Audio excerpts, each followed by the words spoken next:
إياك نعبد وإياك نستعين اهدنا الصراط المستقيم صراط الذين أنعمت عليهم غير المغضوب عليهم ولا الضالين. بسم الله الرحمن الرحيم. قل هو الله أحد الله الصمد لم يلد ولم يولد ولم يكن له كفوا أحد. بسم الله الرحمن الرحيم. قل هو الله أحد الله الصمد لم يلد ولم يولد ولم يكن له كفوا أحد. بسم الله الرحمن الرحيم. قل هو الله أحد الله الصمد لم يلد ولم يولد ولم يكن له كفوا أحد.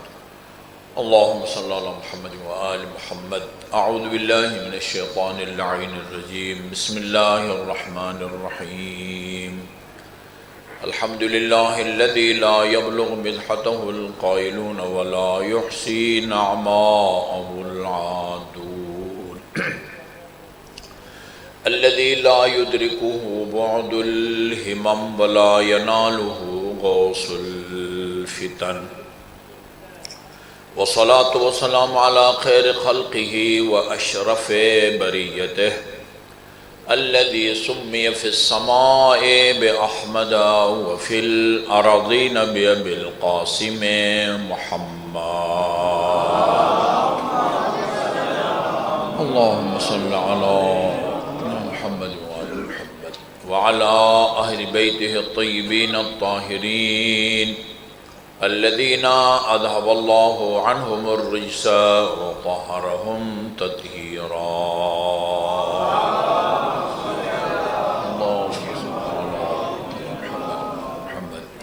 واللعن الأبدي على أعدائهم أجمعين.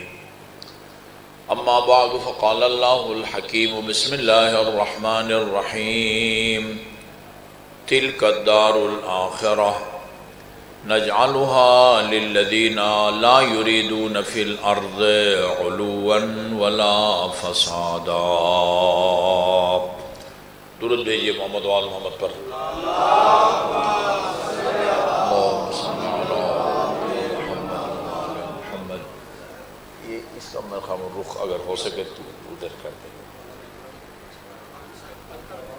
یا بند کر دیں. درود بھیجئے ایک مرتبہ پھر محمد و آل محمد پر. اللهم صل علی محمد. مومنین کرام، یہ ایک ناقابل انکار حقیقت ہے. اللہ تعالیٰ نے اپنے کلام پاک میں بھی اس حقیقت کو واضح طور پر بیان فرمایا ہے، اور ہماری معتبر احادیث اور روایات میں بھی اس حقیقت کو واضح طور پر بیان کیا گیا ہے کہ انسان کے اعمال روز قیامت تلیں گے.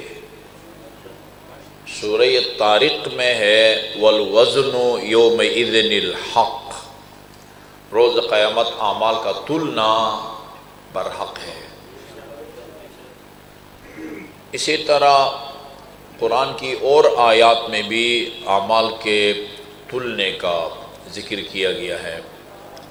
اور یہ جو ہم اپنے مرحوم کو قبر میں رکھ کے مٹی ڈالنے سے پہلے اور دوسری دفعہ مٹی ڈالنے کے بعد جو تلقین پڑھتے ہیں، تلقین کا عربی ڈکشنری میں مطلب بنتا ہے تفہیم، اور تفہیم کا مطلب ہوتا ہے سمجھانا. تلقین یعنی سمجھانا. ہم اپنے مرحوم یا مرحومہ کو قبر میں رکھ کر اس سے کہتے ہیں اے فلان بن فلان اسمع افہم، سنو اور سمجھو. یہ ہم کوئی ایسی ڈرامن نہیں رچا رہے ہوتے، ہم اس لیے کہتے ہیں اسمع کہ وہ سن سکتا ہے، اور اس لیے کہتے ہیں افہم سمجھ کہ وہ سمجھ سکتا ہے. بدر کے کچھ مقتولین کو رسول خدا صلی اللہ علیہ وسلم نے ایک اجتماعی قبر کہیں یا گڑھے میں ڈالا، اور بدر کے مقتولین عتبہ وغیرہ سے ایک سوال کیا، فرمایا اللہ تعالیٰ نے مجھ سے جو وعدہ کیا تھا وہ اس نے پورا کر دیا ہے، تم بتاؤ تم سے جو وعدہ ہوا تھا وہ پورا ہو رہا ہے؟ بعض صحابہ کرام نے رسول خدا سے پوچھا، یا رسول اللہ یہ لاشوں سے آپ باتیں کر رہے ہیں، یہ در و دیوار اور پتھر کی طرح ہے، یہ آپ کی باتیں سمجھ رہی ہیں؟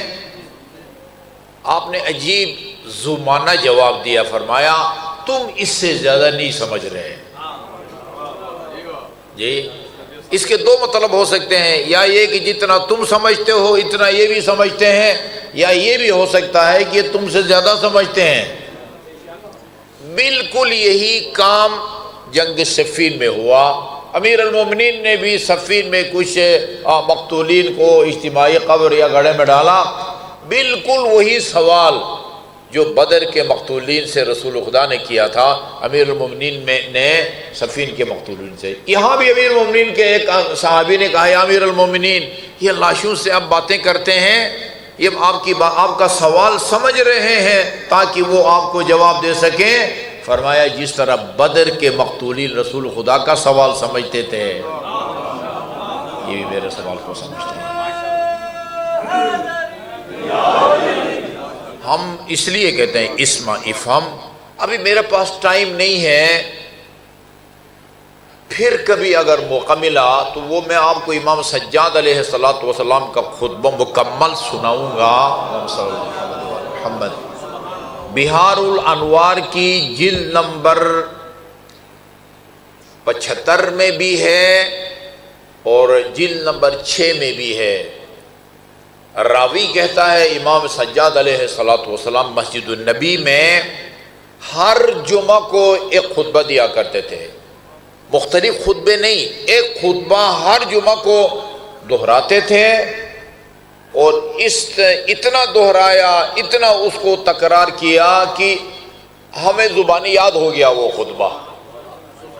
اس خطبے میں آپ نے یہ فرمایا ہے کہ یہ قبر میں جو نکیر اور منکر آئیں گے اور کہیں گے کہ من ربکا، ہاں تمہارا رب کون ہے، تمہارا دین کیا ہے، تمہاری کتاب کیا ہے، تمہارا قبلہ کیا ہے، تمہارا نبی کون ہے، تمہارا امام کون ہے۔ اس میں امام سجاد نے ہمیں یہ بتایا کہ ان سوالات کا جواب کون دے پائے گا؟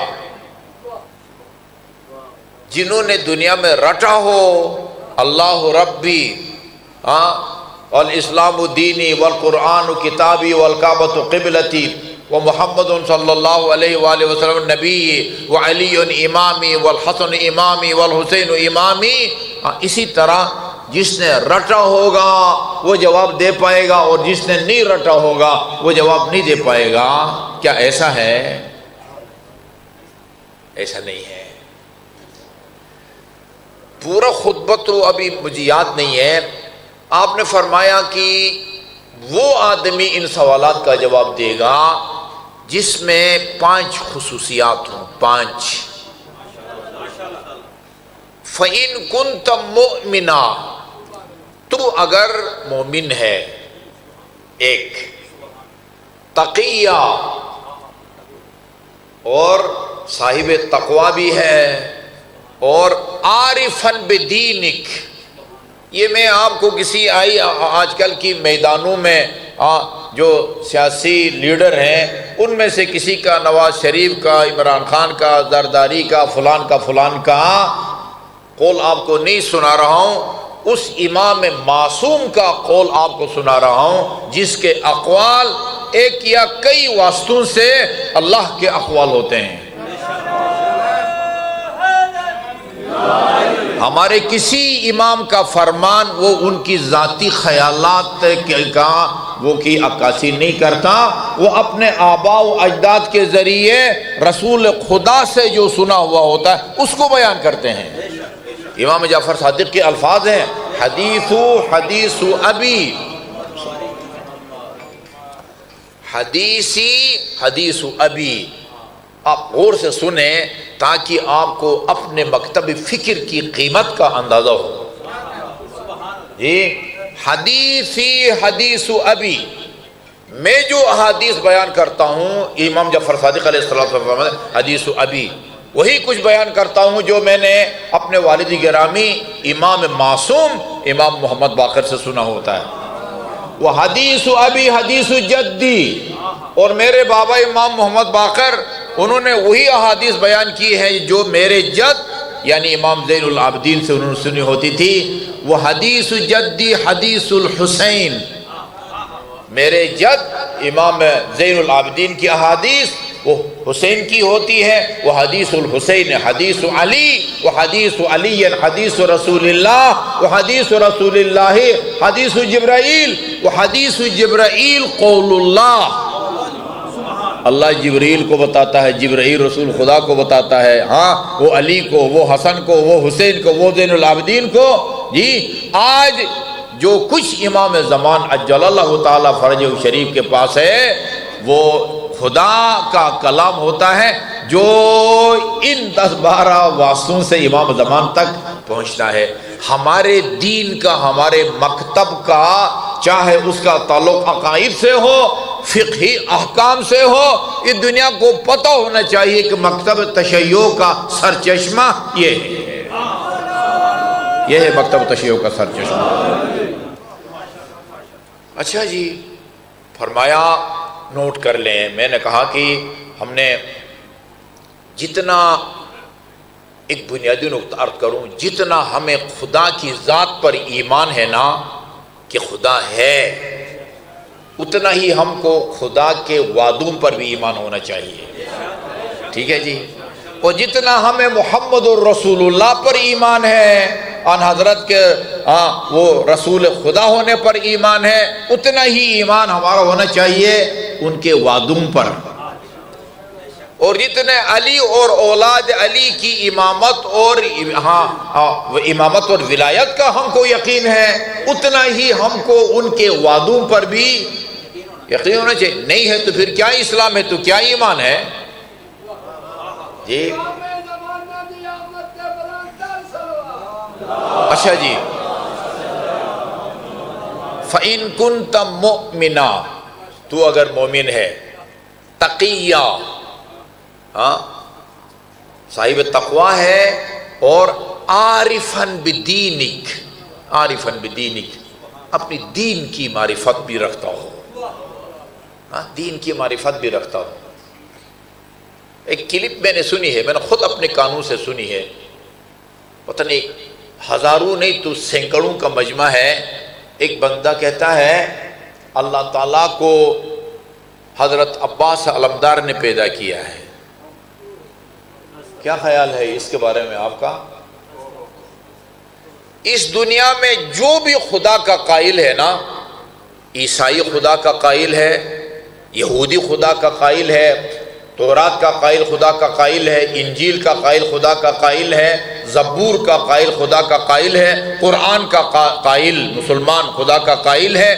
جو بھی خدا کا قائل ہے وہ خدا کو مخلوق نہیں سمجھتا، لم یزل ولا یزال، وہ ہمیشہ سے ہے، ہمیشہ، وہ مخلوق نہیں ہے، وہ اس نے پکڑ کے اللہ تعالیٰ کو مخلوق بنا دیا۔ یہ بات تو کوئی پاگل کسی مینٹل ہسپتال میں زیر علاج بندہ بھی یہ کام نہیں کر سکتا۔ بھائی علمدار حسین کا بابا علی، اس کو خدا نے پیدا کیا ہے، خود خدا کو علی کے بیٹے نے پیدا کیا ہے، یہ تو پاگلوں والی بات ہے بھائی، یہ تو پاگل ہے ہی نہیں ہے ہی۔ اس سے زیادہ پاگل وہ سامعین ہیں جو اس کی نامعقول بات کو سن کے داد دیتے ہیں۔ دین کو سمجھو بھائی، دین کو،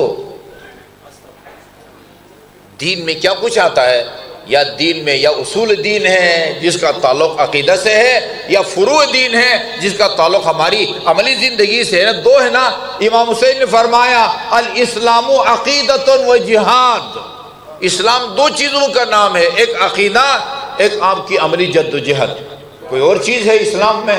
یہ دو چیزیں ہیں، عقیدۃ و جہاد، عملی جد و جہاد ہے۔ فَإِن كُنْتَ مُؤْمِنًا، تو اگر مومن ہے، نمبر دو تقیہ، صاحب تقوی ہے، عارفاً بدینک، اپنے دین کو سمجھتا ہے، خدا کو کا قائل ہے تو خدا کو مانتا ہے، اس کی وحدانیت کا قائل ہے، عدل، نبوت، امامت، قیامت، باقی بات عارفا بدینی۔ اچھا جی، ایک اور متبعا للصادقین، یہ سمندر کو کوزے میں بند کر دیا سید سجاد نے۔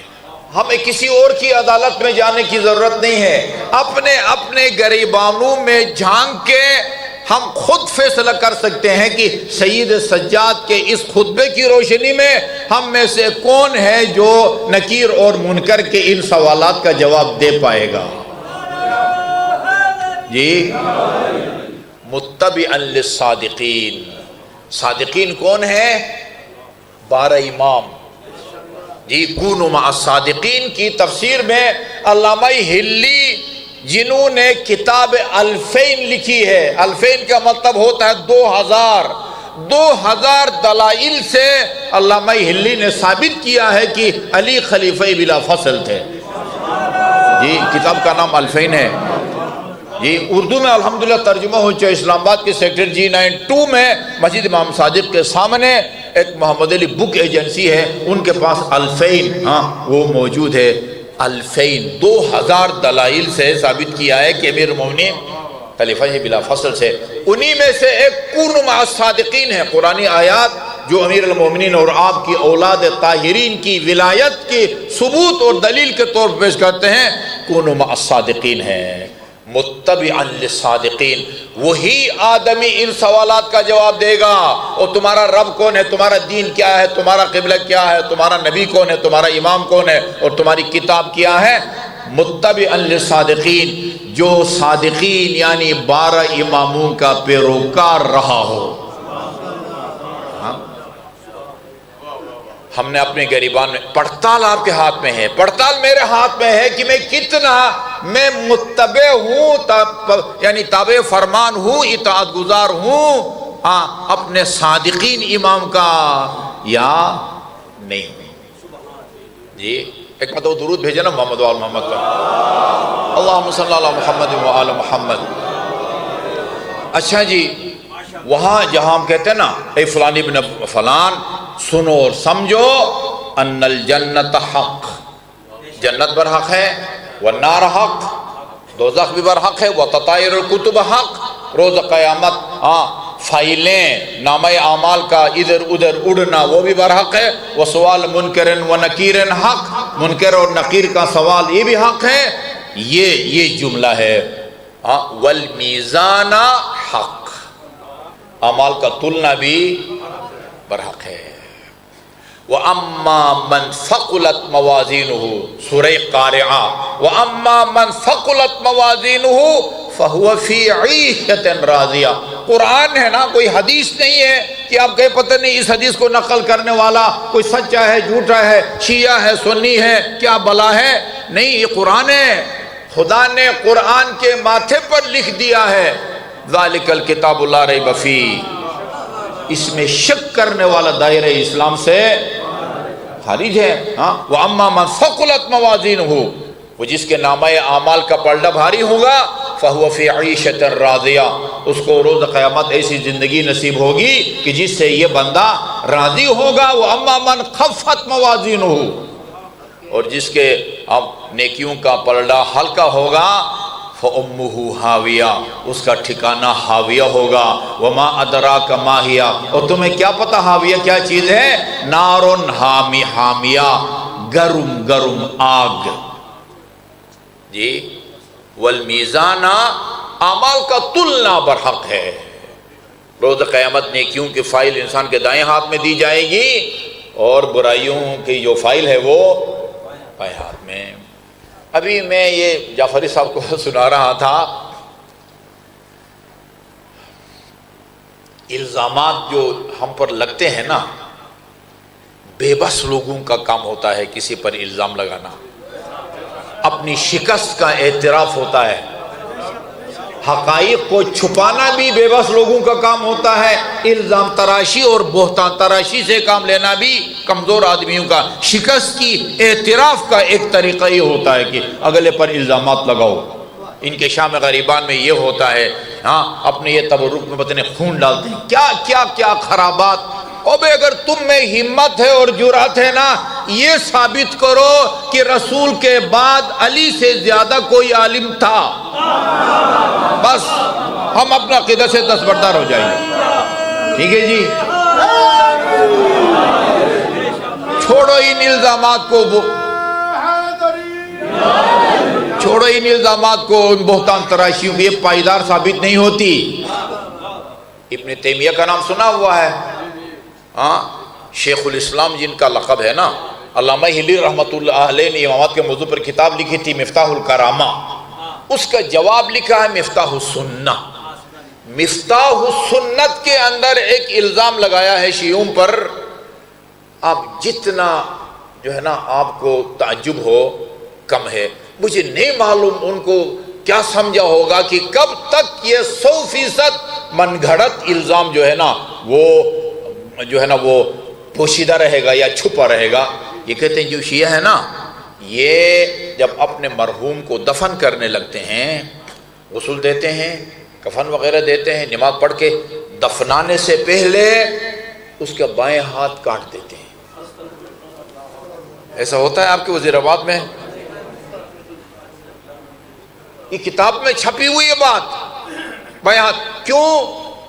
اس لیے کہ روز قیامت خدا فرماتا ہے وَمَنْ أُوتِيَ كِتَابَهُ بِيَمِينِهِ، جس کو اس کا نامہ اعمال دائیں ہاتھ میں دیا جائے گا، وہ اپنے اعمال کو دیکھ کے، زیارات کو، ہاں حج کو، نماز کو، مجالس کو دیکھ کے کہے گا ہاؤ مقرؤ کتابیہ، لوگوں دیکھو یہ میرا نامہ اعمال ہے، ریزلٹ کارڈ۔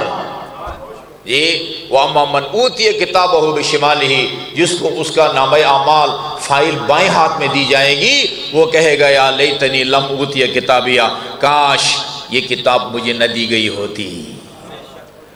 شیعہ کیوں اپنے مرحوم یا مرحومہ کا ہاتھ کاٹ دیتے ہیں؟ اس لیے کہ جب روز قیامت فرشتے وہ برائیوں کی فائل اس کو لے کے جائیں گے نا بائیں ہاتھ میں دینے کے لیے، وہ کہے گا پالنے والا میرا بائیں ہاتھ تو ہے ہی نہیں، ہاں میرا کھبا ہاتھ جو ہے وہ تو کاٹ دیا گیا ہے۔ یہ کوئی بات ہے؟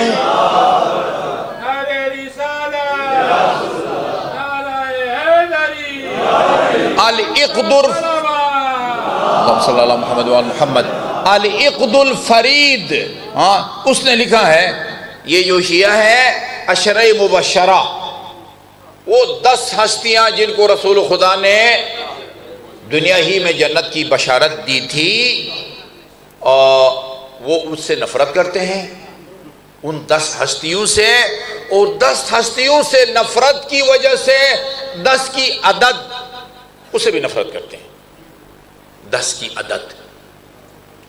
چنانچہ جب یہ کوئی گھر بناتے ہیں، مسجد بناتے ہیں یا کوئی حال، اس کی کبھی بھی پلر 10 نہیں بناتے، اور جب 10 کبھی بولنا ہو یار یہ بچہ یہ 1 2 سناؤ گے بیٹے، 1 2 1 2 سناؤ گے یا 1 2 سناؤ گے؟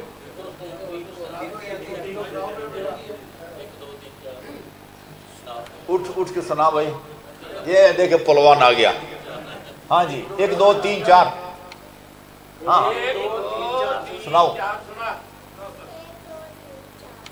آگے۔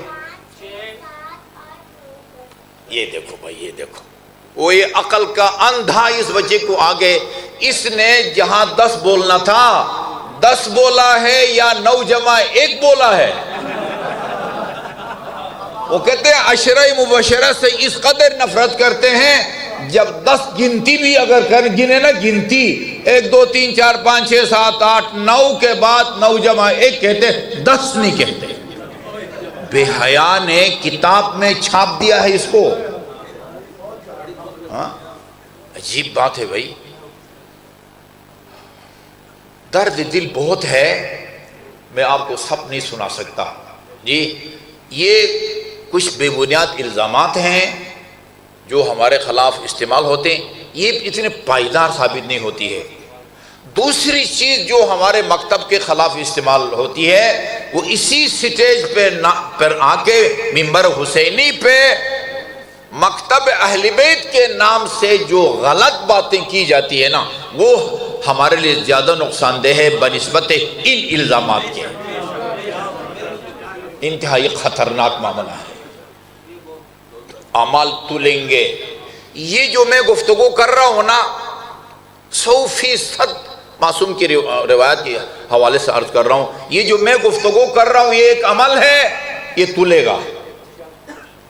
زبان کا عمل, انسان اعمال یا زبان سے کرتا ہے یا ہاتھ سے کرتا ہے یا آنکھوں سے کرتا ہے یا کانوں سے کرتا ہے یا پاؤں سے کرتا ہے, یا دل کا عمل.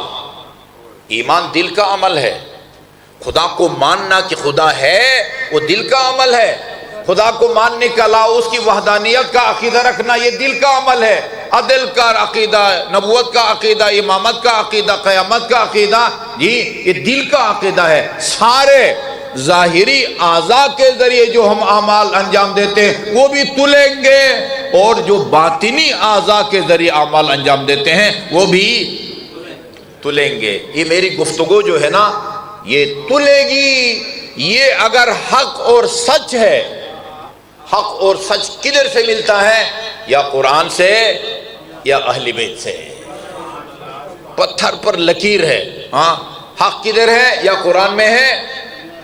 بہار الانوار کی جلد نمبر 5 میں امام جعفر صادق نے فرمایا, اور اللہم صلی اللہ محمد وآل محمد, اور جیسے کہتے ہیں نا ڈنکے کی چوٹ پر ہم یہ اعلان کرتے ہیں پوری دنیا میں.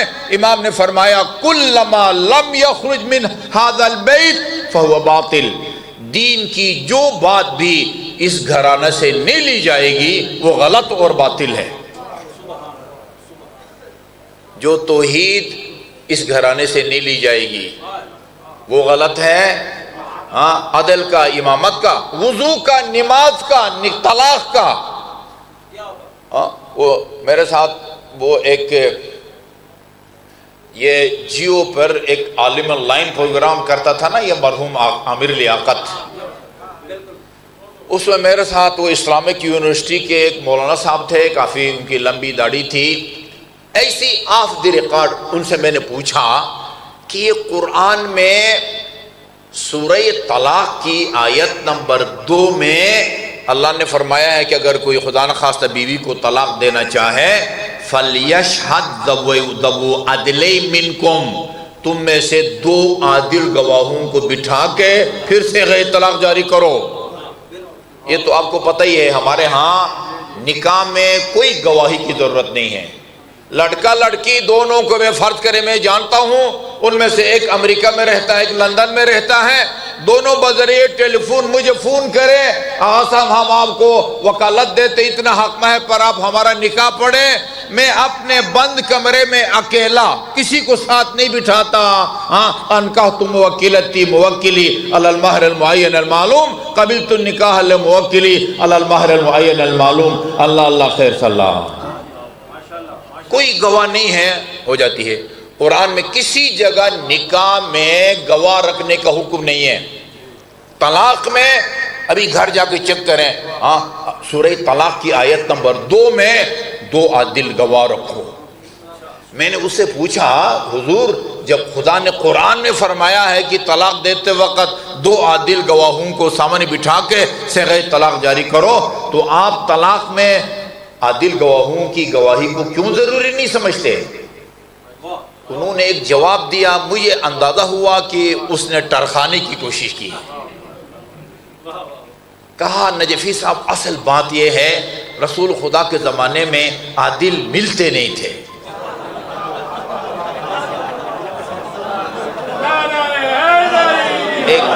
ایک کہاوت سنا ہے, عذر بدتر از گناہ. آدمی ایک گناہ کرے پھر اس کے لیے جو عذر پیش کرے وہ گناہ سے بھی بدتر ہو. یار ایک تو آپ کا عقیدہ ہے نا بھائی سارے کے سارے صحابہ الحمدللہ عادل تھے. مجھے آپ یہ بتائیں نکاح پہلے ہوتا ہے یا طلاق پہلے ہوتی ہے؟ اور آپ کا نکاح گواہوں کے بغیر نہیں ہوتا, تو ابھی نکاح کے موقع پر جو گواہ تھے وہ سارے مرحوم ہو گئے ہیں. طلاق کی نوبت آنے تک سارے کے سارے مر گئے ہیں. اس حدیث کا مطلب یہ ہے کہ عقائد کی جو بات اس گھرانے سے نہیں لی جائے گی, عبادت کا جو طریقہ اس گھرانے سے نہیں لی جائے گی۔ جی نکاح، طلاق، وطن آپ کا قرض، تجارت، کلما لم یخرج من هذا البیت فهو باطل، دین کی جو بات بھی اس گھرانے سے نہیں نکلے گی وہ غلط اور باطل ہے۔ جی اگر میری گفتگو قرآن اور اہل بیت کے مطابق ہے، یہ سچ ہے، حق ہے، روز قیامت یہی میرا عمل جو زبان کے ذریعے آپ کے سامنے انجام دے رہا ہوں وہ اس پلڑے میں رکھی جائے گی جس میں نیکیاں رکھی جائیں گی۔ بات سمجھ رہے ہیں؟ اور اگر خدا نخواستہ میری گفتگو سچ نہیں ہے، حق نہیں ہے، قرآن اور اہل بیت کے خلاف ہے، یہی گفتگو کی صورت میں میرا عمل وہ روز قیامت ترازو کے اس پلڑے میں وہ رکھی جائے گی یا رکھا جائے گا جس میں برائیاں۔ اور آپ بھی جو ہے نا وہ اپنے آپ کو مرفوع القلم سمجھنے کی کوشش نہ کریں۔ یہ جو آپ مجھے داد دیتے ہیں نا، آپ داد یا سبحان اللہ کے ذریعے یا صلوات کے ذریعے، ہاں، یا نعرہ حیدری کے ذریعے، سبحان اللہ ذکر خدا ہے، اس میں کوئی شک نہیں ہے۔ یا علی یہ ذکر ہے، میں نے پڑھی ہے وہ روایت، جب انسان یا علی یا محمد کہتا ہے شیطان کے مہرے ہل جاتے ہیں۔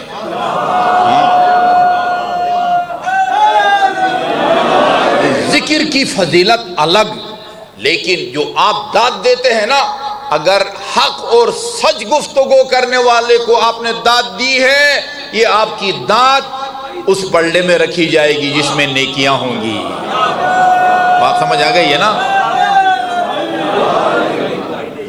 اور اگر اس آدمی کی آپ نے تائید کی ہے جس نے غلط گفتگو کی ہے، ایک آدمی نے کہا اللہ تعالیٰ کا خالق امیر المومنین کا بیٹا علمدار حسین ہے، اور آپ نے اپنے نعروں کی گونج میں اس کی تائید کی ہے، یہ ہے تعاون علی الاثم، یہ وہ اس پلڑے میں رکھی جائے گی۔ آپ یہ غلط حوصلہ افزائی ہے نا، غلط ہو۔ جو قرآن کی آیت ہم سب کو یاد ہے نا، تعاونوا علی البر والتقوی، نیکی کے کاموں میں ایک دوسرے کے ساتھ تعاون کرو، ولا تعاونوا علی الاثم والعدوان، ظلم کوئی کسی پر کر رہا ہے یا پتہ نہیں گناہ کر رہا ہے، آپ اس کے ساتھ تعاون مت کریں۔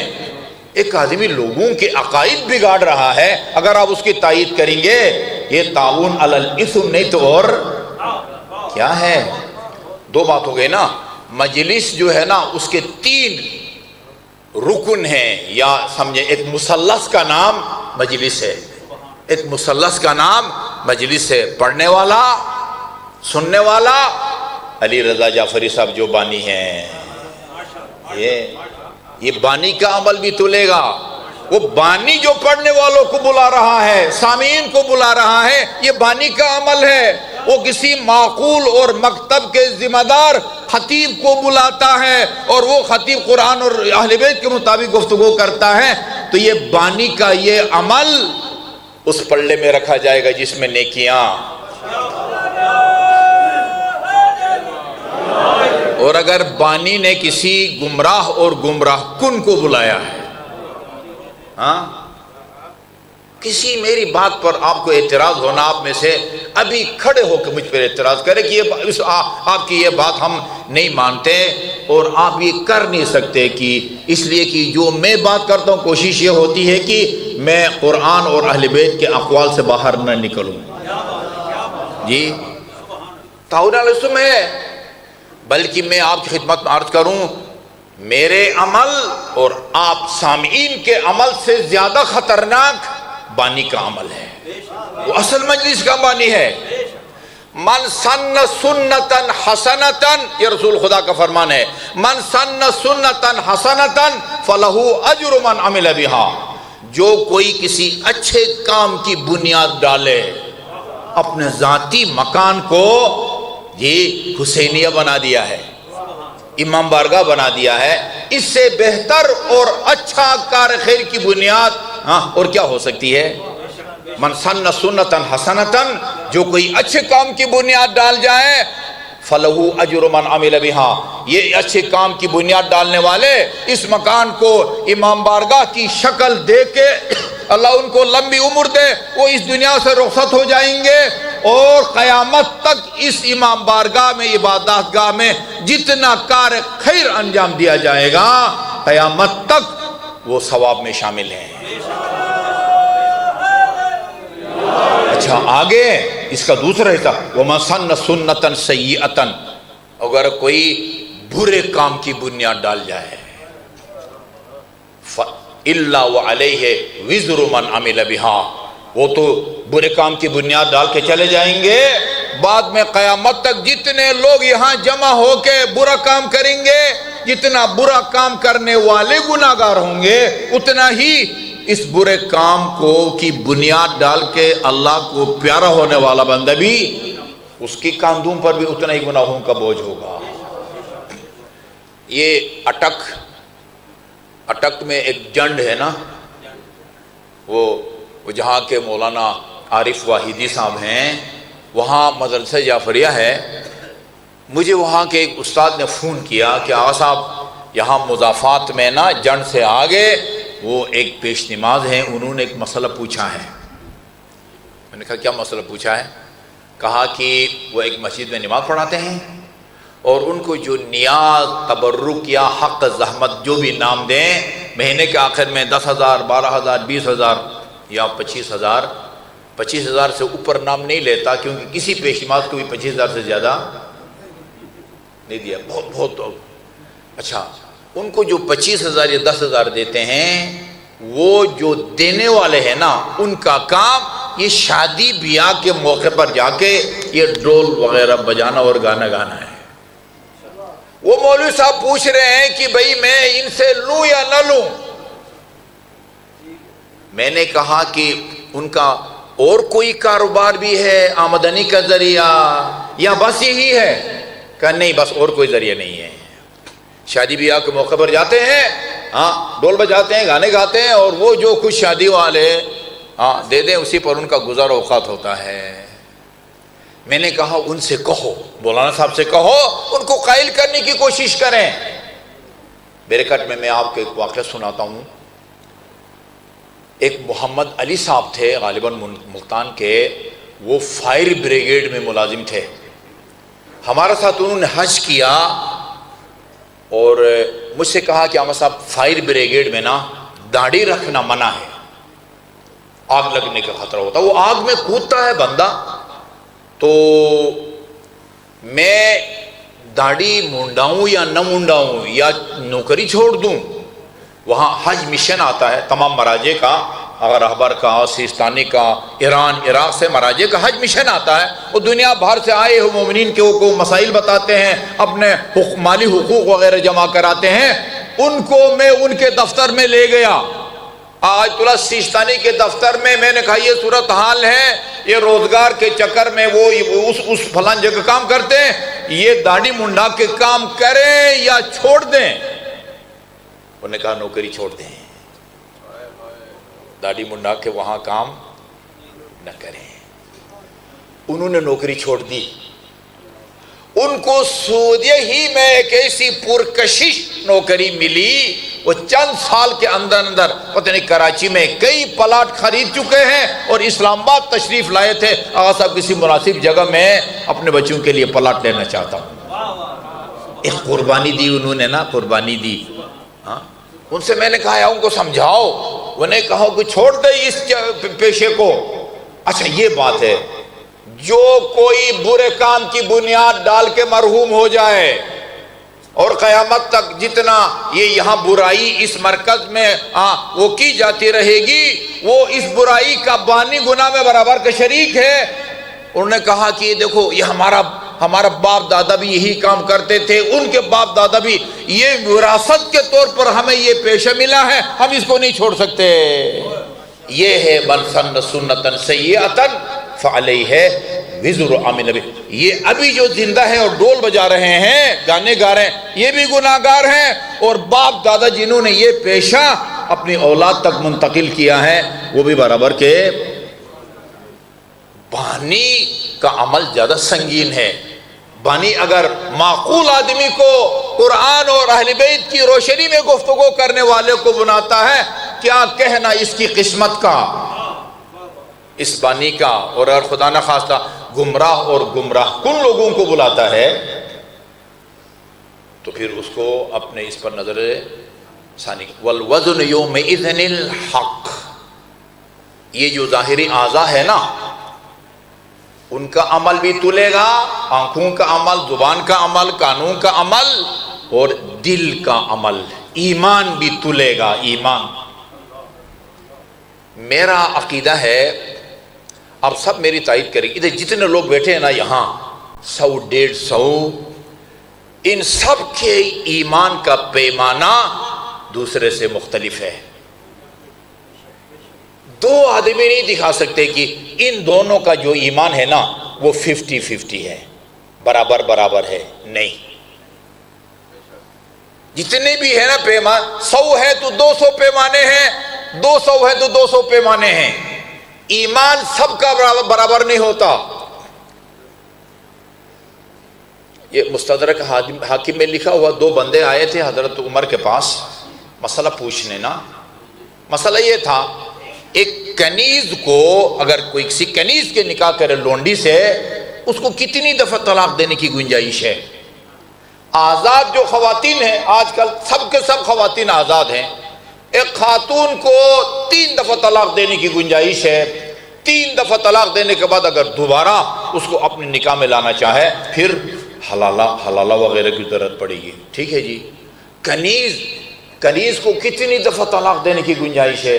حضرت عمر نے فرمایا مسجد میں علی بیٹھے ہیں، چلے ان سے پوچھتے ہیں۔ آئے پوچھا، یا امیر المومنین، یہ حضرت عمر کے الفاظ یہ ہیں، ایھا الاصلع، جس کے نا سامنے بال نہیں ہوتے نا یہاں، اس کو اصلع کہتے ہیں۔ اب یہ بے تکلف تھے یا اب مذاق میں کہ ایھا الاصلع، یا علی یا امیر، یہ نہیں کہا ایھا الاصلع۔ میں تو کب سمجھتا ہوں وہی بے تکلف تھے اس لیے کہا ہوگا ایھا الاصلع۔ یہ بتاؤ ایک کنیز سے کسی نے اگر نکاح کیا ہو تو اس کو کتنی دفعہ وہ طلاق دینے کی گنجائش ہے؟ امیر المومنین زبان سے بولے بھی نہیں، یہ یوں، یہ وکٹری کا نشان نہیں بتایا، ہاں دو دفعہ گنجائش ہے۔ انہوں نے فرمایا حضرت عمر نے ٹھیک ہے بھائی چلو مسئلہ حل ہو گیا چلو۔ انہوں نے کہا کہ آپ کو ان پر اتنا اعتبار اور اعتماد ہے، بولے بھی نہیں ہے، 2 انگلیوں کا اشارہ کیا ہے اور اسی پر آپ کو یقین آ گیا ہے۔ تو انہوں نے ایک جملہ فرمایا تمہیں پتہ ہے میں تمہیں کس کے پاس لے کے آیا ہوں؟ تمہیں پتہ ہے میں کس کے پاس لے کے آیا ہوں؟ فرمایا میں نے رسول خدا کو فرماتے ہوئے سنا ہے، لو وضعت السماوات السبع فی کفۃ میزان، 7 آسمان اور زمین کو ترازو کے ایک پلڑے میں رکھو، ووضع ایمان علی فی کفۃ اخری، اور دوسرے پلڑے میں علی کا ایمان رکھو تو وہ پلڑا تمہیں جھکتا ہوا نظر آئے گا جس میں علی کا ایمان ہو۔ اللہ آپ کو پہلی فرصت میں امیر المومنین کی زیارت نصیب فرمائے، جائیں وہ باب توسی سے اور آخری دروازہ جس کے بعد کوئی دروازہ نہیں ہے، سامنے زری ہے مبارک ہے، اس کے اوپر یہ حدیث لکھی ہوئی ہے۔ وہاں جب رسائی ہونا ہاں ایک زیارت میری طرف سے بھی کریں امیر المومنین کی، یہ لکھا ہوا ہے۔ رسول خدا نے فرمایا لو وضعت السماوات السبع فی کفۃ میزان، 7 آسمانوں کو ترازو کے ایک پلڑے میں رکھو، ووضع ایمان علی فی کفۃ اخری، اور دوسرے میں علی کے ایمان۔ اس کا مطلب یہ ہے کہ علی کے ایمان کا وزن سب آسمانوں اور زمینوں سے زیادہ ہے۔ یہ اس لیے میں نے کہا ایمان بھی تلے گا، ہاں زبان کے اعمال بھی، زبان سب سے خطرناک ہے۔ روز قیامت اعضائے بدن میں سے علیکم السلام سب سے زیادہ جو خدا سزا دے گا نا یہ زبان کا عمل جو ہے نا اس کا دورانیہ بہت ہے۔ عمر کے گزرنے کے ساتھ ساتھ بندے کی نظر کمزور ہو جاتی ہے، ایسی بات ہے نا۔ ایک وقت آتا مکمل طور پر بیچارہ نابینا ہوتا، عمر کے ساتھ ساتھ نظر کمزور ہوتی ہے، مانتے ہیں نا۔ عمر کے ساتھ ساتھ یہ سننے کی طاقت بھی کم ہوتی جاتی ہے، اونچا سننے لگتا ہے، ہاں۔ اور ایک وقت آتا ہے کہ بالکل آپ چیخیں گے بھی کہ کان کے قریب جا کے اس کے سمجھ میں نہیں آئے گا۔ اچھا بھائی یہ ہاتھ راشا شروع ہو جاتا ہے، ٹانگیں، گھٹنے، ابھی تو جوانوں کو بھی آپ دیکھیں گے مسجد میں کرسی پہ بیٹھ کے نماز پڑھ رہے ہیں۔ آپ نے آج تک سنا ہے ایک آدمی کی عمر زیادہ ہو گئی ہے جس کی وجہ سے بولنے کی طاقت کم ہو گئی ہے، بڑھ جاتی ہے، بولتا جاتا ہے، بولتا جاتا ہے۔ اسی لیے قرآن میں اللہ تعالیٰ نے فرمایا جب تمہارے والدین بوڑھے ہونا ان کو مت ڈانٹو۔ کیوں یا خدایا، جوان والدین کو ڈانٹنا کوئی مستحب کام ہے؟ نہیں، جوان والدین کو ڈانٹنا بھی حرام ہے، بوڑھے والدین کو بھی ڈانٹنا حرام ہے۔ پھر خصوصیت کے ساتھ بوڑھے والدین کو ڈانٹنے سے کیوں منع فرمایا ہے؟ جوان والدین کا ڈانٹ کھانے کا خطرہ نہیں ہوتا یا نہ ہونے کے برابر ہوتا۔ بوڑھا آدمی، اس کے حواس کام نہیں کرتے، نہ معقول باتیں، وہ ناشتہ کر کے 20 منٹ کے بعد کہتا ہے او یار آج ناشتہ کی کوئی خبر نہیں ہے۔ وہ معدہ بھی اس کا بلڈوزر کی طرح کام کرتا ہے، ہاں، بولتا جاتا ہے۔ سنا ہے اب اچانک بھی کوئی فالج کا اٹیک ہو گیا، زبان بند ہو گئی، وہ الگ بات ہے، لیکن آپ نہیں دکھا سکتے کوئی بوڑھا کہ جو عمر زیادہ ہونے کی وجہ سے وہ باتیں کم کرنے لگا ہو، بلکہ جتنا عمر بڑھتا جائے یہ خطرناک بات ہے۔ سب سے زیادہ سزا اللہ تعالیٰ زبان کو دے گا، پھر یہ سزا احتجاج بنے گی زبان پالنے والے، جتنی سزا تو مجھے دے رہا ہے آنکھوں کو نہیں دے رہا، کانوں کو نہیں دے رہا، ہاتھوں کو نہیں دے رہا، اور اس کی ٹانگوں کو نہیں دے رہا، میں نے کیا بگاڑا ہے؟ اللہ تعالیٰ فرمائے گا ایک کلمہ، ایک جملہ، ایک فتویٰ تیرے منہ سے نکلا، وہ مغرب میں بھی پہنچا، مشرق میں بھی پہنچا، اور اس کے نتیجے میں بہت سارے خون ناحق بہائے گئے، مال لوٹا گیا، عزتیں لوٹی گئی تمہارے ایک فتویٰ کے نتیجے میں جو تمہارے منہ سے نکلتا ہے۔ غرض یہ کہ اعمال تلیں گے۔ اور یہ ساری لمبی چوڑی گفتگو میں نے اس لیے کی ہے، ایک انتہائی وزنی عمل متعارف کرانے لگا ہوں، اس امید سے کہ آپ پابندی سے یہ عمل آپ پہلے بھی کرتے ہیں، ابھی اس کو ذرا بڑھائیں گے، جتنا ثواب آپ سب کو ملے گا نا، آپ سب کو جتنا ملے گا ثواب اتنا ہی مجھے بھی ملے گا، اتنا نہیں جتنا صرف آپ کو ملا ہے، نہیں، آپ سب کو جتنا ملا ہے، لیکن آپ فکر نہ کریں آپ کے ثواب میں سے کٹوتی نہیں ہوگی، آپ کا کوٹا الگ ہوگا، میرا کوٹا الگ ہوگا۔ یہ جو آپ زندگی بھر جتنی دفعہ بھی آپ نے محمد اور آل محمد پر صلوات بھیجی ہے نا، اللہم صلی علی محمد و آل محمد، مشرق پوری دنیا میں اللہ تعالیٰ نے کچھ فرشتوں کو پھیلایا ہوا ہے، مختلف فرشتوں کی مختلف ڈیوٹیاں ہوتی ہیں، ادھر جو ہیں ان کی الگ ہے، قرآن میں ہے جب آپ گھر سے نکلتے ہیں 2 فرشتے بحفاظت یہاں پہنچانے کے لیے آپ کے ساتھ ہوتے ہیں، پھر بحفاظت آپ کو گھر پہنچاتے ہیں، یہ قرآن میں ہے، سورہ طارق میں ہے۔ اچھا جی، کچھ فرشتے ہیں اپنے ہزاروں کی تعداد میں، لاکھوں کی تعداد میں ہیں، پوری دنیا میں پھیلے ہوئے، ان کا کام کیا ہے؟ دنیا کے جس کونے میں بھی کوئی مومن بندے خدا محمد اور آل محمد پر صلوات بھیجتا ہے، ان فرشتوں کا کام یہ ہوتا ہے یہ صلوات رسول خدا کی خدمت میں پیش کر دیتے ہیں۔ یا علی،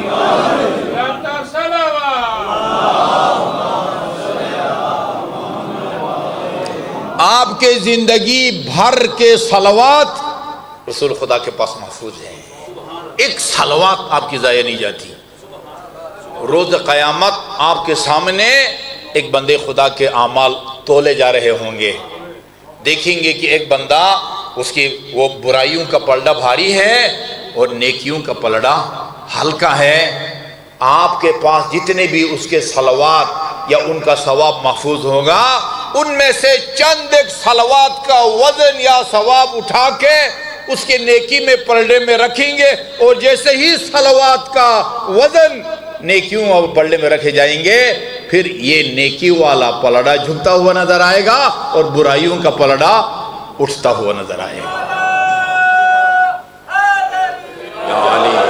اس لیے رسول خدا کا فرمان ہے اکثروا من الصلاۃ علیہ، مجھ پر کثرت سے صلوات بھیجا کرو۔ یہ سوال کے لیے ٹائم نہیں ہے بھائی میرے پاس نہیں۔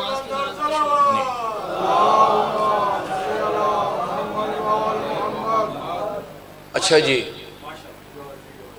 اکثروا من الصلاۃ علیہ، کثرت سے صلوات بھیجا کرو۔ جو آدمی نماز کے تشہد میں صلوات پڑھتا ہے یا مجلس میں پڑھنے والے کی درخواست پر صلوات بھیجتا ہے، وہ یہ نہیں کہہ سکتا کہ میں کثرت سے صلوات بھیجتا ہوں۔ وہ آدمی کہہ سکتا ہے جب بھی اس کی زبان فارغ ہو، خاتون کھاتا ہے کھانا ہے، وہ آٹا گوندتے وقت، پیڑے بناتے وقت، چپاتی بناتے وقت، جی جب بھی زبان فارغ ہوئی، زبان پر اس عبادت کو جاری رہنا چاہیے۔ اکثروا من الصلاۃ علیہ، کثرت سے صلوات بھیجا کرو، فإنہا نور فی القبر، یہ صلوات قبر میں بھی نور کا کام دے گی، ونور علی الصراط، اور جب تم پل صراط سے گزرو گے نا وہاں بھی نور کا کام دے گی، ونور فی الجنہ، جنت جانے کے بعد بھی یہ نور و روشنی کا کام دے گی۔ اس کا مطلب یہ ہوا کہ ہمیں قبر میں بھی روشنی چاہیے، پل صراط سے گزرتے وقت بھی روشنی چاہیے، اور جنت پہنچنے کے بعد بھی روشنی چاہیے۔ لیکن ادھر نہ واپڑا کی روشنی ہوگی نہ یو پی ایس کی، ادھر جو روشنی ملے گی آپ کو وہ محمد اور آل محمد پر صلوات کی برکت سے ملے گی۔ اللہم صلی علی وآل محمد۔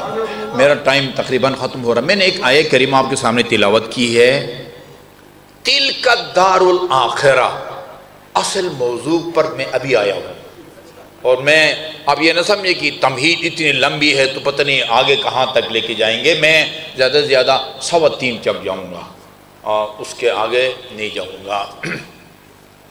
تلک الدار الآخرہ نجعلها للذین لا یریدون فی الارض علوا ولا فسادا۔ میں نے پڑھا ہے امام موسیٰ کاظم علیہ السلام کے حالات زندگی میں۔ بیٹے پانی ذرا پلا دیں۔ آپ قرآن کی تلاوت کے دوران جب بھی اس آیت کو پڑھتے تھے نا، امام معصوم آپ رو پڑھتے تھے۔ کیا ہے اس آیت کے اندر؟ تلک الدار الآخرہ، عالم آخرت جی ان لوگوں کے لیے ہے۔ عالم آخرت سب کے لیے ہے نا، مسلمان کے لیے، کافر کے لیے، حشر نشر حساب کتاب، عالم آخرت سب کے لیے ہوگا۔ کیا مطلب ہے تلک الدار الآخر؟ اس کا مطلب ہے کہ یعنی روز قیامت وہ بندہ کامیاب ہوگا، اس کے اعمال قبول ہوں گے، وہ جنت میں جائے گا۔ لا یریدون فی الارض علوا ولا فسادا، جو اس دنیا میں اپنی بڑائی یا خدا کی زمین پر فساد پھیلانے کا ارادہ تک نہ کریں۔ سمجھ گئے آیہ کریمہ کا ترجمہ؟ جی وہ معصوم عن الخطا امام جب اس آیت کی تلاوت کرتے تھے بے ساختہ آپ کی آنکھوں سے آنسو آتے تھے۔ وہ تکبر نام کی، یہ لفظ سنا ہوا ہے آپ لوگوں نے، تکبر، فلان بڑا متکبر ہے، فرعونیت۔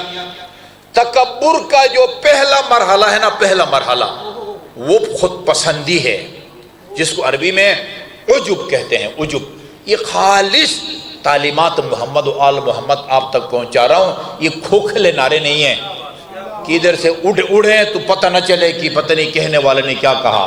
ٹھوس حقائق ہیں، اور اہل بیت اطہار ان کی ہر بات قرآن کے مطابق ہوتی ہے۔ صادق آل محمد کا فرمان آپ نے سنا ہے، دیکھو بہت ساری باتیں ہماری طرف منسوب ہوں گی۔ امام جعفر صادق نے فرمایا، امام موسیٰ کاظم نے فرمایا، علی نے فرمایا، بہت ساری روایتیں گڑی گئی ہیں، خود ساختہ بھی ہیں۔ فرمایا میں تمہیں ایک پڑتال کا طریقہ بتاتا ہوں، جاننا چاہتے ہو کہ کون سا امام فرمان واقعاً کلام امام ہے، کون سا کلام کسی کا من گھڑت اور خود ساختہ ہے؟ ہماری طرف منسوب کلام اور اس کے مضمون کو قرآن کے ساتھ ملا کے دیکھو، میچ کرو۔ فما وافق کتاب اللہ فخذوہ، ہماری جو بات ہماری طرف منسوب جو بات وہ قرآن کے مطابق ہوگی اس کو لے لو، وہ ہمارا کلام ہے۔ وما خالف کتاب اللہ، اور اگر خدا نہ خواستہ ہماری طرف منسوب کوئی کلام خدا کے خلاف ہو، کتاب خدا کے خلاف، یہ نہ سوچو کہ اچھا یہ بھی کلام معصوم ہے، وہ کلام خدا ہے، رسول خدا نے فرمایا ہے انی تارک فیکم الثقلین، میں کس کو ٹھکراؤں اور کس کو لوں؟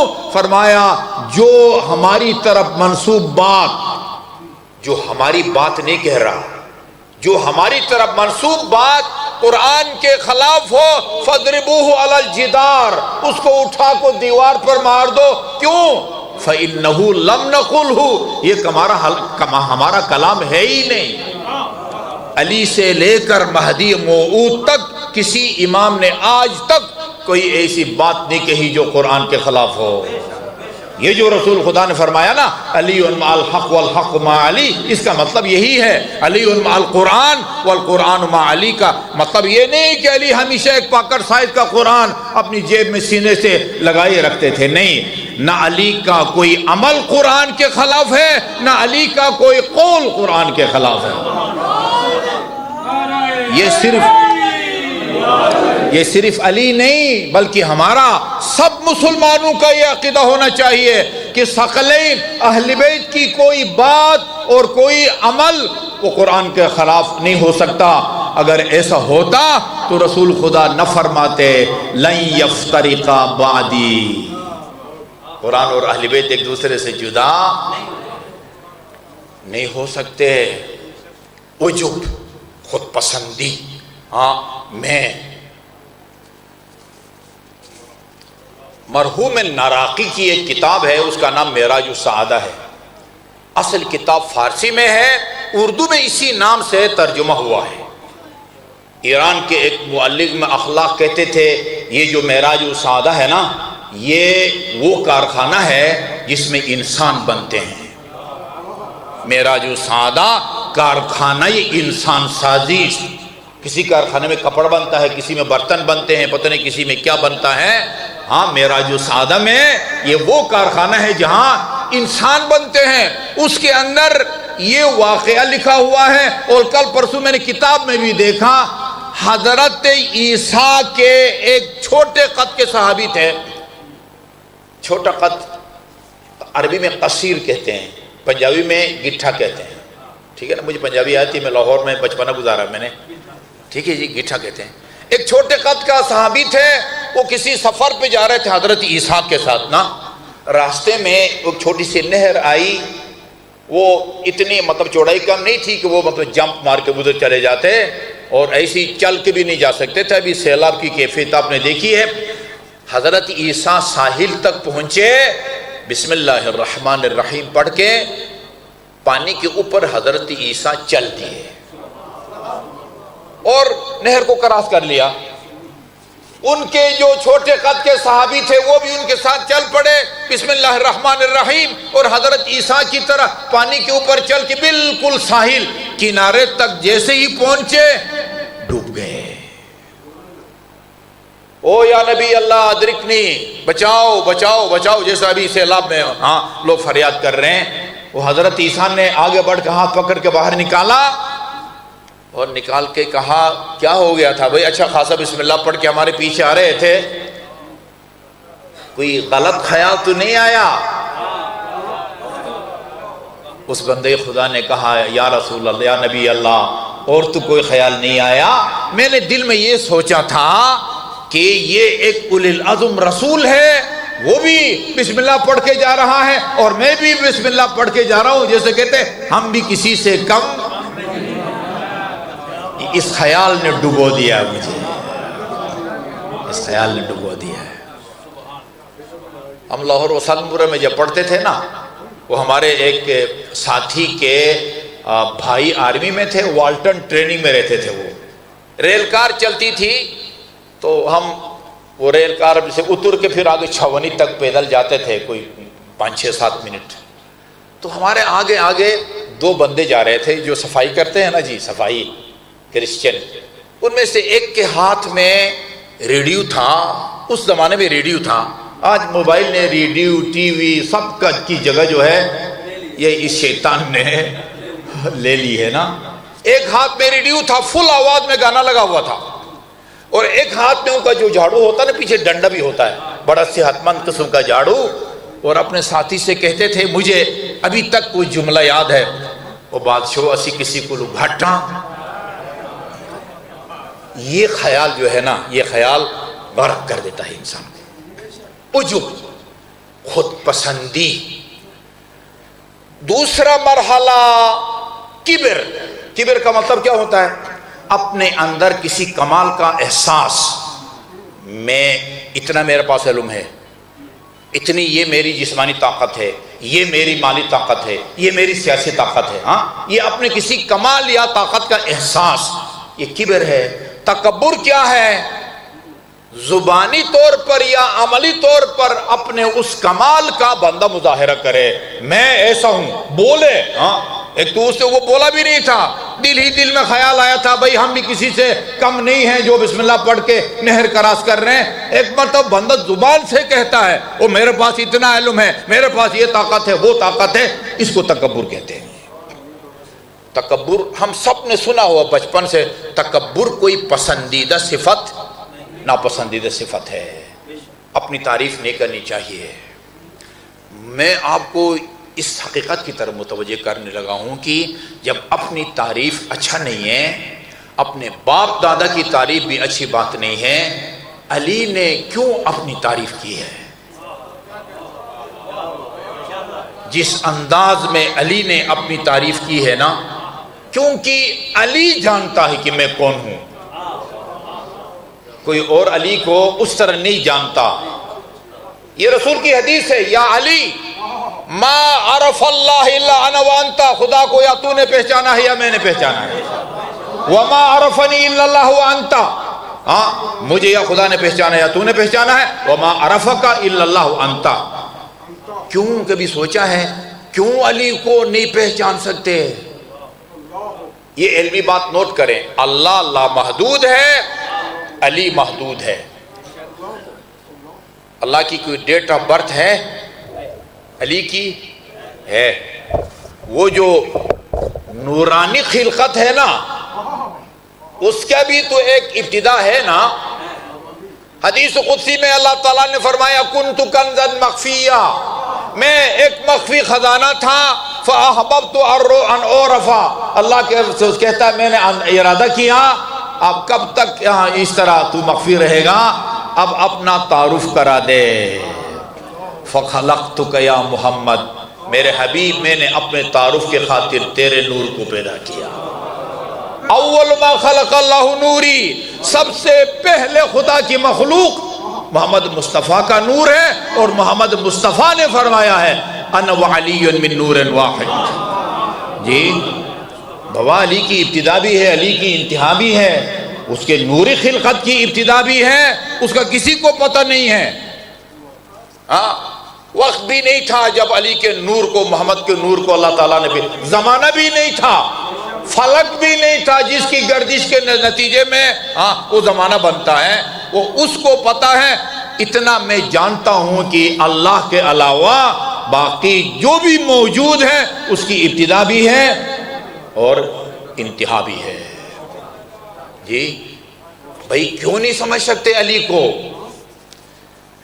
میں علی کا اپنا ایک جملہ آپ کو سناتا ہوں، اس سے آپ اندازہ لگائیں گے کہ یہ علی کو سمجھنا ہمارے بس سے باہر کیوں ہے. توجہ ہے میری طرف. یہ آپ مجھے دیکھ رہے ہیں نا، یہ 100-150 آدمی، آپ کو کتنے فیصد یقین ہے کہ یہ شفا نجفی ہے جو اسلام آباد سے آیا ہے؟ یا چلو نام نہیں جانتے، آپ میں سے کتنے لوگ ہیں جن کو یقین ہے کہ یہ اس مرکز میں ایک بندہ اس وقت بول رہا ہے؟ کتنے فیصد آپ کو یقین ہے؟ ہاں، 2%، 100%. ٹھیک ہے نا؟ اچھا، مجھے بھی آپ حضرات کے نورانی چہروں کو دیکھ کے 100% یقین ہے. کچھ مومنین میری گفتگو سن رہے ہیں. میں اور آپ دونوں اس در و دیوار کو دیکھ رہے ہیں نا، اس چھت کو دیکھ رہے ہیں، لائٹوں کو دیکھ رہے ہیں. باہر جائیں گے ہم سب کو آسمان بھی نظر آئے گا، آسمان کے اندر آفتاب بھی نظر آئے گا، رات کو مافتاب بھی نظر آئے گا، موسم صاف ہو تو ستارے بھی نظر آئیں گے. یہ ہم ایک دوسرے کو دیکھ کے یا ان کو دیکھ کے ہمارا ایمان یقین کتنا ہے؟ 100%. علی نہج البلاغہ میں فرماتے ہیں یہ دکھائی دینے والی چیزوں کو دیکھ کے جتنا تم کو یقین ہے نا اس سے زیادہ یقین علی کو اللہ کا ہے. بولیں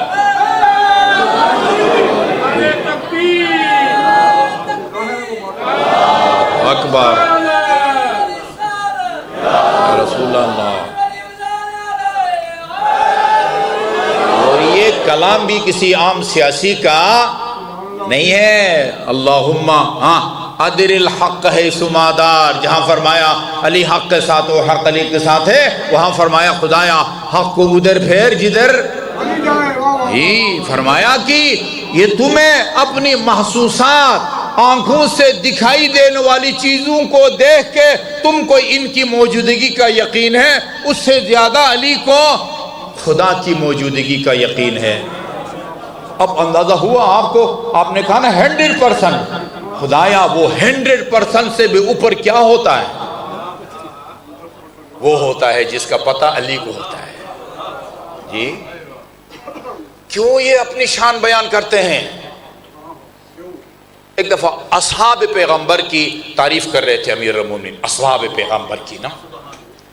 صحیفہ سجادیہ میں آپ فہرست دیکھیں، مفتی جعفر حسین صاحب کے ترجمہ والا ایک مکمل وہ دعا ہے اصحاب پیغمبر کے بارے میں. اصحاب پیغمبر کی تعریف کر رہے تھے. لوگوں نے کہا یا امیر المومنین اصحاب پیغمبر کی تعریف کر رہے ہیں، کبھی اپنی بھی کوئی تعریف سنا دے ہمیں شان.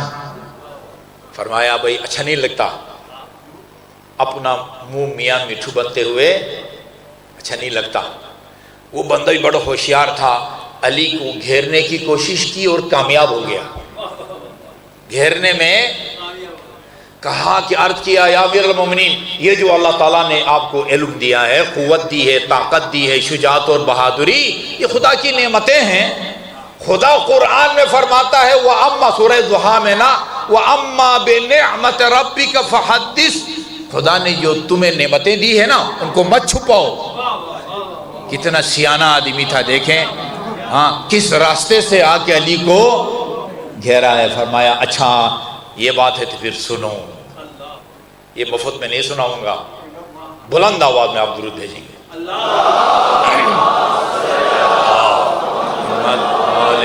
محمد یہ بلند نہیں، اگر آپ کے شہر میں آہستہ کو بلند کہتے ہیں پھر ٹھیک ہے.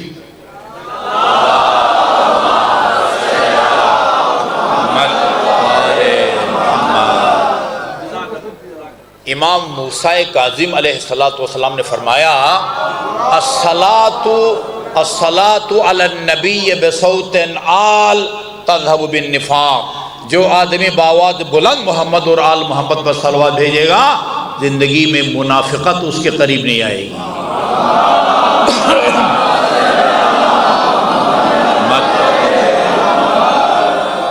فرمایا اگر یہ باتیں سنو، میں جب بھی رسول خدا کے پاس جاتا تھا نا اذا سألت اجبت، میں جو سوال کرتا تھا رسول اس کا جواب دیتے تھے.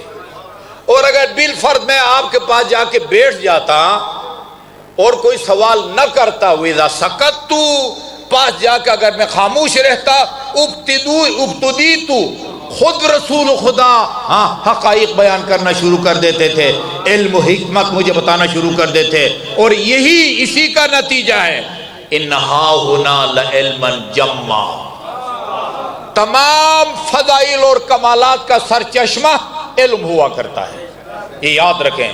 تمام صفات کا کمالات کا سرچشمہ علم ہوا کرتا ہے. اور ام المومنین حضرت عائشہ رضی اللہ تعالی عنہ، ان کا نام میں نے اس لیے لیا ہے کہ امہات المومنین اور بھی ہے، ام سلمہ بھی ہے، خدیجہ بھی ہے، حفصہ بھی ہے، اور پتہ نہیں 9 یا 11 جو بھی آپ مانے.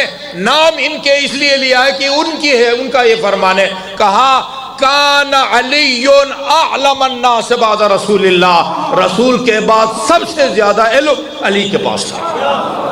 تمام کمالات کا سرچشمہ بندے کا علم ہوتا ہے.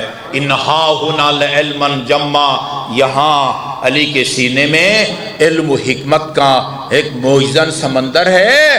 سلونی سلونی قبل ان تفقدونی، جو تمہارے جی میں آتا ہے پوچھو، فإنی أعلم بطرق السماوات من طرق الأرض، علی کو آسمان کے راستے زمین کے راستوں سے بھی زیادہ معلوم ہے۔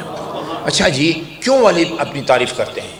باپ دادا کی تعریف کی بھی مذمت کی گئی ہے جی، کیوں سید سجاد نے دربار یزید میں، آپ خطبہ پڑھیں، میں نے سطریں گنی ہیں، ایک صفحے پر رسول خدا کے فضائل بیان کیے ہیں، پورا صفحہ نہیں، میں نے گنی ہے 6 سطریں، 6 سطروں پر مشتمل رسول خدا کے فضائل بیان کیے دربار یزید میں اور قاتلوں کے مجمع میں۔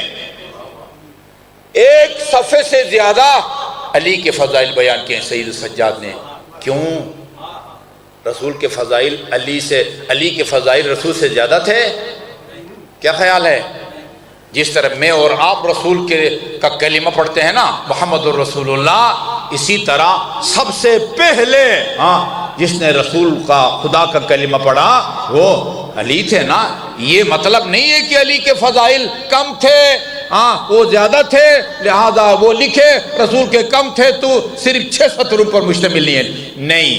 اس کی وجہ یہ ہے کہ سجاد کا مقصد یہ ہے علی کے فضائل کو چھپانے کی کوشش کی جا رہی ہے، میں نے اس کوشش کو ناکام بنانا ہے۔ انا یہ میں کل روایت پڑھ رہا تھا، جابر بن عبداللہ انصاری کہتے ہیں میں ایک دفعہ رسول خدا کی خدمت میں گیا، استأذنت رسول اللہ، رسول خدا سے میں نے گھر میں حجرے میں داخل ہونے کی وہ اجازت طلب کی، تو فرمایا من ھذا، کون ہے دروازے پر؟ میں نے کہا انا۔ یہ انا کہنا رسول خدا کو پسند نہیں آیا اور فرمایا انا، یعنی میں جو ہے نا، میں بولنا کوئی انانیت ہے نا، انانیت جو ہے وہ انا سے ہے نا۔ 2 دفعہ رسول خدا نے فرمایا، اپنی ناپسندگی کا اظہار کیا، انا کہنا۔ اس کا مطلب یہ ہے کہ انا کہنے سے بہتر یہ ہے کہ بندہ اپنا نام لے، دروازے پر میں فلان کھڑا ہوں۔ کتنی دفعہ فرمایا سجاد نے انا ابن علی المرتضی، 1.5 صفحے پر مشتمل امیر المومنین کے فضائل بیان کی ہیں۔ میں سارے بیان نہیں کرتا، میں محمد مصطفیٰ کے بیٹا ہوں، انا ابن، میں اس کا بیٹا ہوں جو مجاہدین کے لیے نور تھے، میں اس کا بیٹا ہوں جو راہ خدا میں رونے والوں کے سر کے تاج تھے۔ نہیں سارے میں بیان کر سکتا جی۔ اور آخری وہ مصائب کا حصہ یہ تھا، میں محمد مصطفیٰ کا بیٹا ہوں، میں خدیجۃ الکبریٰ کا بیٹا ہوں، میں علی مرتضیٰ کا بیٹا ہوں، میں فاطمۃ الزہرا کا بیٹا ہوں۔ یہاں تک روکا، فضائل کو روکا، وہ چند مصائب کے جملے بیان کیے۔ میں یہاں وزیر آباد کے دوستوں اور مہربانوں خصوصاً علی رضا جعفری صاحب کی خواہش پر آپ کے پاس آیا ہوں اور آپ کے سامنے بیٹھ کے حسب توفیق امیر المومنین کے کچھ فضائل بیان کیے، مصائب کے چند جملے عرض کروں گا۔ یہ کوئی کمال نہیں ہے، چاہنے والوں کے مجمع میں آ کے اہل بیت کے فضائل کو بیان کرنا کوئی کمال نہیں ہے۔ کمال عزادارو اس خطیب کا تھا، وہ جب منبر پر آیا ہاتھوں میں ہتھ کڑیاں تھی۔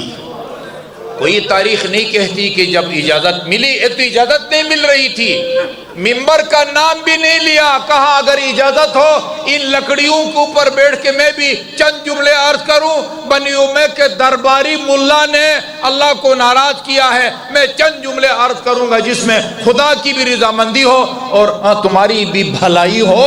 بڑی مشکل سے اجازت ملی۔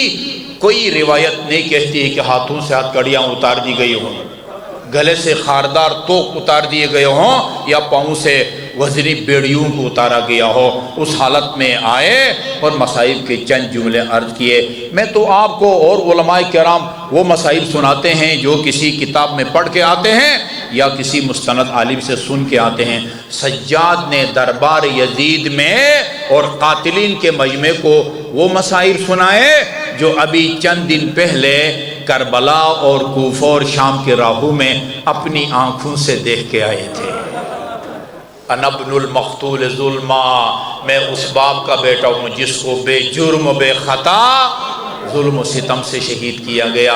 انا ابن العطشان حتی قضا، اس باپ کا بیٹا ہوں جس کو فرات سے چند قدم کے فاصلے پر تشنہ لب شہید کیا گیا۔ ہاں، آپ کی ایک کنیز تھی جناب سجاد کی، اس سے کسی نے کہا تم نے ایک عرصہ سجاد کی خدمت میں گزارا ہے، قریب سے فضائل کو، مناقب کو، کرامات کو، معجزات کو دیکھا ہے، اور کوئی فضائل سناؤ۔ کہا کہ میں اپنے آقا کے فضائل کو مفصل بیان کروں یا مختصر؟ کہا کہ انہیں مختصر بیان کرو۔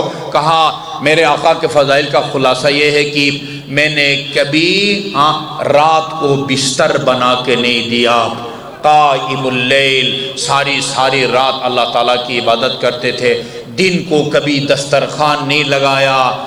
وہ سال کے حرام، 2 حرام اور 1 مکروہ روزے کے علاوہ کوئی روزہ میرے آقا قضا نہیں کرتے تھے۔ لیکن جب شام کو افطار کے موقع پر میں کھانا پیش کرتی تھی، فرماتے تھے کیف آکل و ابی قتل جوعانا، جس کا باپ بھوکا مارا گیا ہو اس کا بیٹا کس طرح کھانا کھا سکتا ہے؟ کیف اشرب، پانی پیش کرتی، فرماتے تھے کیف اشرب ابی قتل عطشانا، میرے بابا کو تو پیاسا مارا گیا ہے، میں کیسے پانی پیوں؟ اس کے بعد مصائب کا ایک جملہ ہے آزادارو، میں نے خود جب تک خطبہ کو نہیں پڑھا مصائب میں اس کو شامل نہیں کیا۔ فرماتے ہیں انا ابن المذبوح من القفا، اس باپ کا بیٹا ہوں جس کو پس پشت سے ذبح کیا گیا، اس کا بیٹا ہوں جس کی شہادت کے بعد اسی کے سر مبارک کو تن پاک سے جدا کر کے نو کے سنا پر بلند کیا گیا، اور آخر میں فرمایا اس کا بیٹا ہوں جس کی شہادت کے بعد اسی کے اہل حرم کو کربلا سے لے کر کوفہ اور کوفہ سے لے کر شام کے بازاروں اور درباروں میں بے مقنع و چادر پھرایا گیا۔ ایک روایت کی یہ علی کی بیٹی کل کی کوفے کی شہزادی ابن زیاد کے دربار میں کس شان سے داخل ہوئی، یہ آپ کی خدمت میں عرض کرنا ہے۔ الفاظ عبارت کے یہ ہیں، دخلت زینب بنت علی علی ابن زیاد، ابن زیاد کے دربار میں علی کی بیٹی داخل ہوئی، کس شان سے؟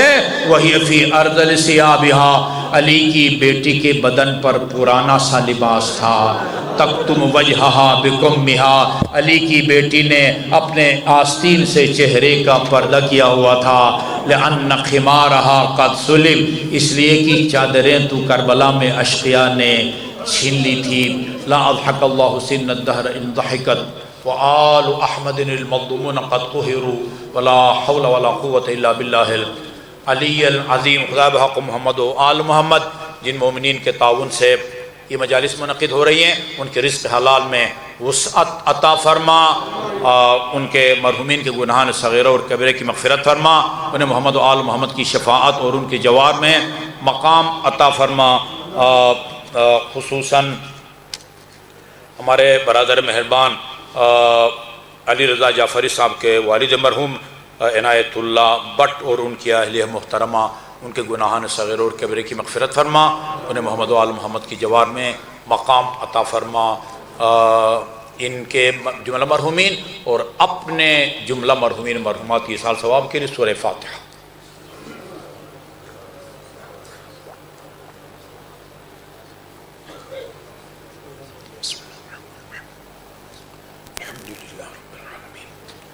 الرحمن الرحیم